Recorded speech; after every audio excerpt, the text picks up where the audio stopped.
बिस्मिल्लाहिर्रहमानिर्रहीम। अस्सलाम वालेकुम। चैप्टर नंबर 3 के इस लेक्चर में आज हम डिस्कस करेंगे इम्पोर्टेंट एमसीक्यूज़।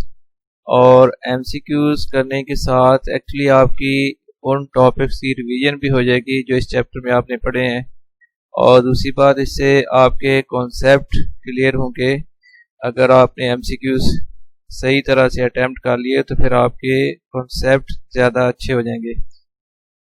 इसके लिए फिर मैक्सिमम एमसीक्यूज़ को सिलेक्ट किया गया है और बड़े इंपॉर्टेंट एमसीक्यूज़ हैं, और इनमें से कुछ बोर्ड में आए भी हैं इससे पहले। तो सबसे पहले है Newton's first law of motion is valid only in the absent of. Option है नेट फोर्स, फ्रिक्शन, मोमेंटम। इसकी करेक्ट ऑप्शन आ जाएगी नेट फोर्स। तो Newton's first law of motion is valid in the absence of net force। Second MCQ है inertia depends upon। Option है force, net force, mass, velocity। तो mass of the body is the measure of inertia, तो फिर inertia depend करता है mass of the body पर। Number 3 है body jumps out of a moving bus, there is a danger for him to fall toward the moving bus, away from the bus, in the direction of motion, opposite to the direction of motion। तो इसका correct option आएगा इन the direction of motion. उसकी वजह ये है कि जब body कोई बस में ट्रेवल कर रही है तो उसके इनर्शिया की डायरेक्शन वही होगी जो बस की मोशन की डायरेक्शन है। इसलिए जब वो फॉल करेगा तो ड्यू टू इनर्शिया वो उसी डायरेक्शन में उसके डेंजर होगा गिरने का जिस डायरेक्शन में गाड़ी की मोशन हो रही है।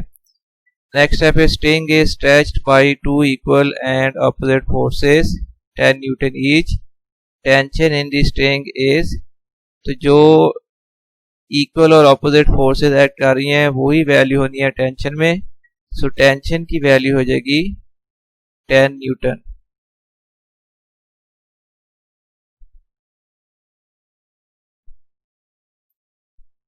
MCQ number 5, mass of a body decreases when accelerated, increases when accelerated, decreases when moving with high velocity, none of the। हमने पढ़ा था mass of the body remain the same everywhere, तो therefore ये option आ जाएगी none of these। अगर यहाँ पर ऑप्शन होती कि remain the same फिर हम उसको ज़रूर ठीक करते हैं, लेकिन वो ऑप्शन नहीं है। तो बाकी इसके अलावा जो 3 ऑप्शन दी हुई हैं उनमें से कोई भी ठीक नहीं है, तो फिर फोर्थ ऑप्शन जो नन ऑफ दीज है वो करेक्ट होगी। फिर two bodies of masses M1 and M2 attach to the ends of an inextensible string passing over a frictionless police.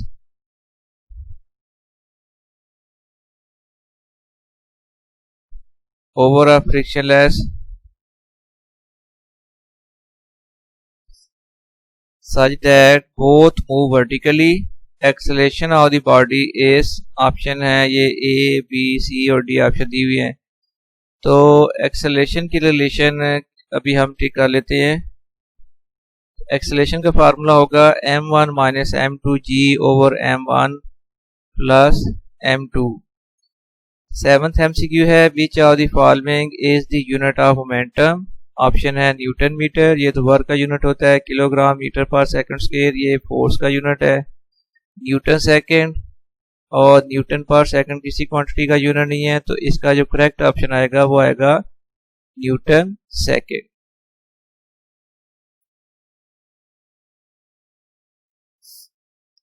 Number 8 है when horse pulling a cart, action is on the cart, horse, earth and cart. देखें action एक तो horse जो है वो cart को खींच रहा है तो कार्ट पर भी एक्शन होगा, और फिर हॉर्स जो है वो ज़ाहिर ग्राउंड के ऊपर है मौजूद है, उसने हॉर्स ने फॉरवर्ड मूव होने के लिए भी अपने फुट से पहले फोर्स लगानी है ग्राउंड पर, तो वो भी एक एक्शन है। फिर एक्शन होगा अर्थ पर और कार्ट पर, अर्थ पर और कार्ड, ये इसकी करेक्ट ऑप्शन आ जाएगी। Number 9 Which of the following material lower friction when pushed between metal plates? Water, fine marble powder, air, oil. तो ये तो मेटल प्लेट्स के दरमियान जो फ्रिक्शन रिड्यूस करने के लिए हम यूज करते हैं वो ऑयल होता है। 10th है when a bus takes a sharp turn passengers fall in the outward direction it is due to. तो ये इस वजह से होता है कि अनर्शिया है उनके दरमियान, इसकी वजह है अनर्शिया। इसके बाद नंबर 11 है spring balance a used to measure mass, momentum, weight या फिर volume.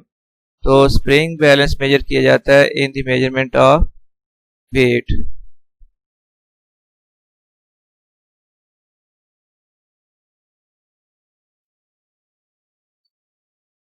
An Atwood machine is used to measure acceleration, gravitational acceleration, force of gravity, force of friction। तो ये एटवर्ड मशीन जो है ये यूज होती है measurement of gravitational acceleration. Body used in एटवर्ड machine are of same masses, different masses, same sizes, different densities। तो ये होंगे of different masses। A system on which no external force is acting is called। तो अब by definition ऐसा system जिस पर कोई एक्सटर्नल फोर्स एक्ट ना करे तो वो होता है आइसोलेटेड सिस्टम। तो फिर हम इसमें जो ऑप्शन सेलेक्ट करेंगे वो होगी आइसोलेटेड सिस्टम।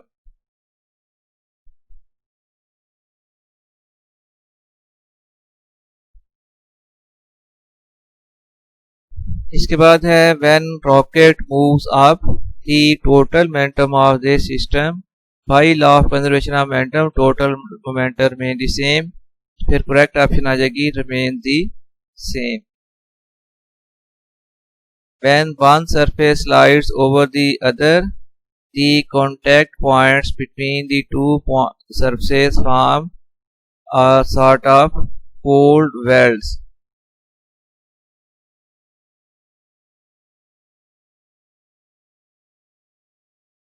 17th है फ्रिक्शन का फार्मूला पूछा गया है। म्यू आर होता है या म्यू एम है या एफ ओवर ए है या ए ओवर एफ है। तो फ्रिक्शन एफ इक्वल होती है म्यू आर।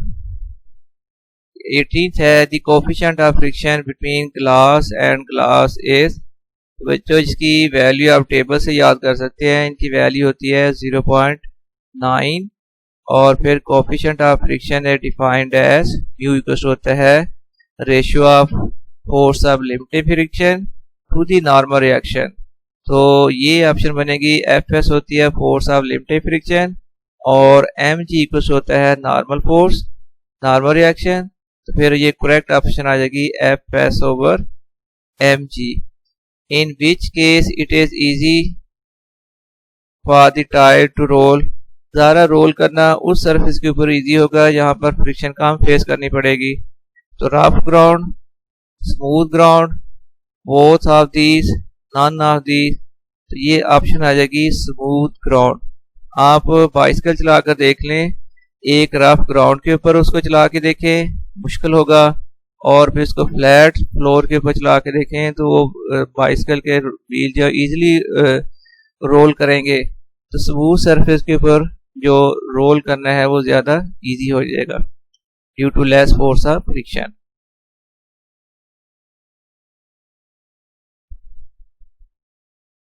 नेक्स्ट है फिर how many time centripetal force will increase if the mass of the body moving with uniform speed in a circle is double. यानी अगर बॉडी सर्कल में move कर रही है उसका मास डबल किया जाए तो फिर उसकी काइनेटिक एनर्जी पर क्या इम्पैक्ट होगा, कितने टाइम काइनेटिक एनर्जी इंक्रीज हो जाएगी। 2 टाइम होगी, 4 टाइम होगी, 6 टाइम या 8 टाइम। तो हम इसको सॉल्व करके देख लेते हैं।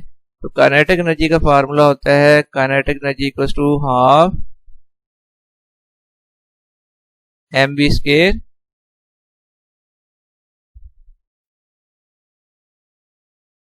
जब मैस को डबल किया जाएगा तो फिर m की बजाय 2m आ जाएगा, डबल m आ जाएगा, half into 2m into V square. बाकी सारी चीज़ें सेम है, सिर्फ मैस को डबल करना है। ये मैस को डबल किया, m की बजाय अब आ गया 2m, और ये वाला जो m के साथ 2 मल्टीप्लाई हो रहा है इसको बाहर लिख लें, ब्रैकेट में लिख लें हाफ एम वी स्केयर। अब आप जानते हो कि हाफ एम वी स्केयर जो है ये ओरिजिनल काइनेटिक एनर्जी थी, और बाहर इसके 2 मल्टीप्लाई हो रहा है। अब इसका मतलब है कि अब जो न्यू काइनेटिक एनर्जी है वो पहले के मुकाबले में डबल हो जाएगी। तो किसी बॉडी का अगर मैस डबल करें तो उसकी काइनेटिक एनर्जी फिर 2 टाइम्स बन जाएगी। फिर MCQ नंबर आगे 22, expression for centripetal acceleration ACS।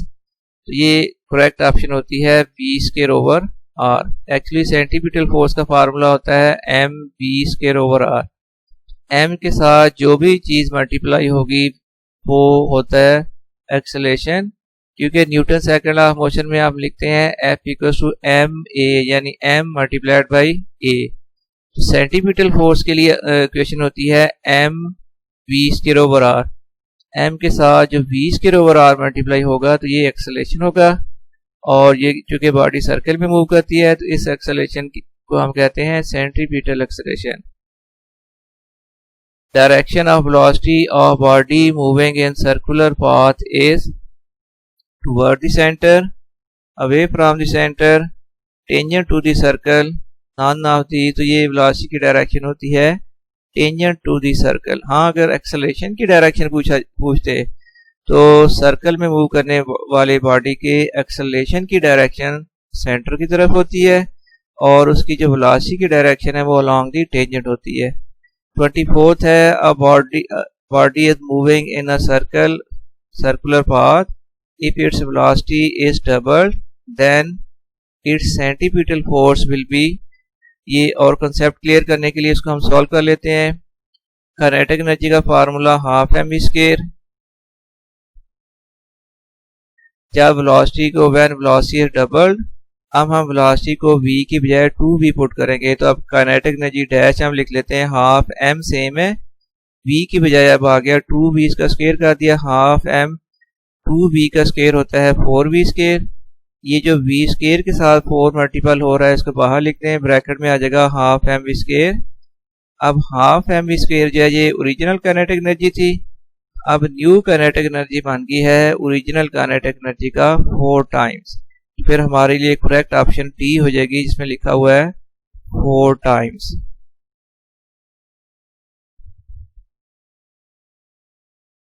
Number 25, centripetal acceleration is always directed, ये होता है टुवर्ड दी सेंटर। उसकी वजह ये है कि सेंटीपिटल फोर्स को प्रोड्यूस करती है सेंटीपिटल फोर्स, तो ज़ाहिर है एक्सेलरेशन की डायरेक्शन वही होनी है जो फोर्स की डायरेक्शन है।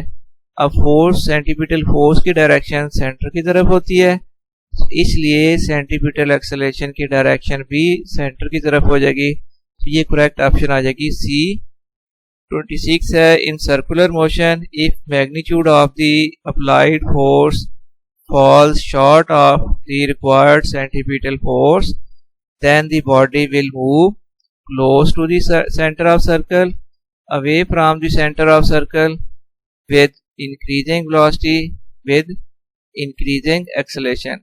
तो डेफिनेटली जब सेंटीपिटल फोर्स सर्कल में मूव करने वाली बॉडी को ग्रिप नहीं कर पाती, सेंटीपिटल फोर्स कम है और रिक्वायर्ड ज़्यादा होनी थी, फिर बॉडी जो मूव करता है वो away from the centre of the circle move करेगी।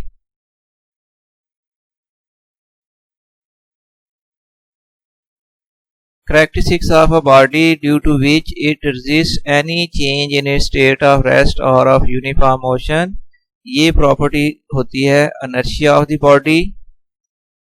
Laws of motion establish the relation between motion and velocity, momentum, force, inertia, ये आ जाएगा force. Newton first law of motion is also called the law of, तो first law of motion को law of inertia कहा जाता है, ये correct option होगी।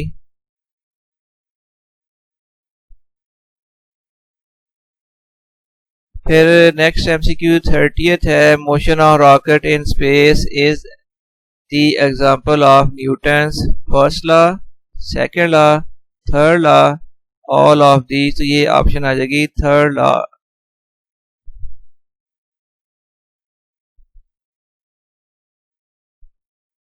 The force which opposes the motion of one surface over the other is called, तो ये oppose करने वाली फोर्स होती है फोर्स ऑफ फ्रिक्शन। नेक्स्ट फिर है दी SI unit of forces, option है न्यूटन, जॉल, वाट, पास्कल। जॉल एनर्जी का यूनिट होता है, वाट पावर का यूनिट है, पास्कल जो है वो प्रेशर का यूनिट है। फिर SI unit of forces Newton. The quantity of motion in the body is called, ये by definition quantity of motion of a body is called its momentum।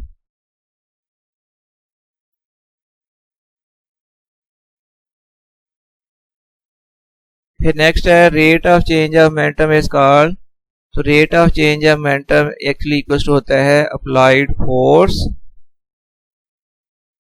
Maximum value of static friction is called, या maximum value of friction is called kinetic friction, limiting friction, rolling friction, none of the. तो ये होती है limiting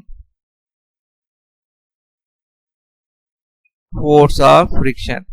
maximum value of force of friction is called limiting force of friction. ये limiting force of friction की definition है actually. तो ये option फिर बी जो है वो करेक्ट होगा। नंबर 36 है quantity of motion depends upon, quantity of motion basically होता है momentum.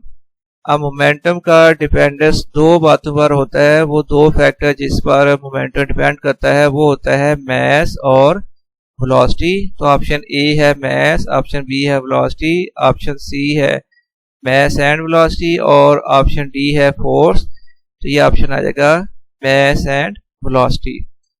A body of mass 20 kilogram on the earth will have weight। अब देखें वेट का फार्मूला होता है W = mg, m multiplied by g, g की value 10 होती है। इसके लिए मास 20 किलोग्राम है, जब इसको g से मल्टीप्लाई करेंगे तो g की वैल्यू 10 है, तो 10 मल्टीप्लाइड बाई 20 ये आ जाएगा 200 न्यूटन। फिर नेक्स्ट है weight of the body of a body is 200 newton, it's mass will be, ये सॉल्व करना पड़ेगा जी। अब W का formula mg, mg equal to W आ गया, तो m फिर इक्वल टू आ जाएगा W ओवर g। अब वैल्यू पुट करें, W की वैल्यू थी 200 डिवाइडेड बाई g की वैल्यू 10, तो डिवीजन के बाद ये वैल्यू आ जाएगी 10 किलोग्राम। इसका मतलब है कि इस MCQ के लिए करेक्ट ऑप्शन बन जाएगी ऑप्शन नंबर टी। और इसके बाद फिर 39th MCQ है acceleration produce in a body is always in the direction of applied force, velocity, speed, momentum. तो acceleration is always directed toward the applied force. 1 newton is equal to kilogram metre per second square, यही इसकी correct option होगी क्योंकि F equal होता है ma। अब unit of force equal होगा unit of m multiplied by unit of a। तो unit of m होता है किलोग्राम और यूनिट ऑफ एक्सेलरेशन होता है मीटर पर सेकंड स्क्वायर। तो ये फिर 1 न्यूटन इक्वल टू बन जाएगा 1 kilogram metre per second square.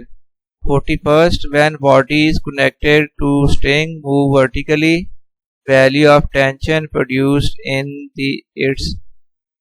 the string is, vertical motion के लिए टेंशन की वैल्यू क्या होगी, ये फोर ऑप्शन दिए हुए हैं, तो इसमें करेक्ट ऑप्शन आ जाएगी। हाँ जी, तो ये टेंशन के लिए ऑप्शन है m1 m2 g over m1 plus m2। Second option है 2 m1 m2 g over m1 plus m2, तो ये इसकी टेंशन की करेक्ट ऑप्शन होगी option B. When body is connected to a string move vertically, value of tension is 2 m1 m2 g over m1 plus m2। इसके बाद है when two bodies are connected to a string, one body moves vertically and other moves horizontally, value of acceleration is, ये acceleration की value होगी m1 g over m1 plus m2, option number D correct हुई। Number 43 है, when two bodies are connected to a string and one body moves vertically and other moves horizontally, so value of tension is, ये आ जाएगा m1 m2g over m1 plus m2।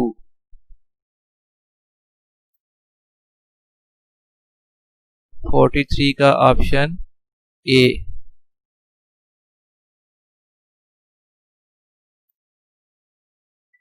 44th है, unit of rate of change of momentum is. अब आप जानते हो कि rate of change of momentum equal होता है अप्लाइड फोर्स, फिर rate of change of momentum force के इक्वल है, तो फिर इसका यूनिट आ जाएगा न्यूटन। और 45 है, unit of change in momentum is. तो चेंज इन मोमेंटम का यूनिट वही होना है जो मोमेंटम का यूनिट होना है। मोमेंटम का यूनिट होता है न्यूटन सेकेंड, तो चेंज इन मोमेंटम का यूनिट भी आ जाएगा न्यूटन सेकेंड। तो ऑप्शन नंबर बी ठीक है। और इसमें एंड में फिर एक आंसर की भी आपको दी गई है, कोई डाउट कंफ्यूजन हो तो आप ठीक कर लें।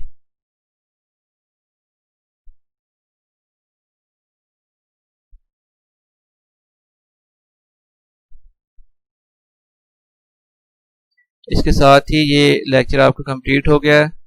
इजाज़त दें, अल्लाह हाफिज़।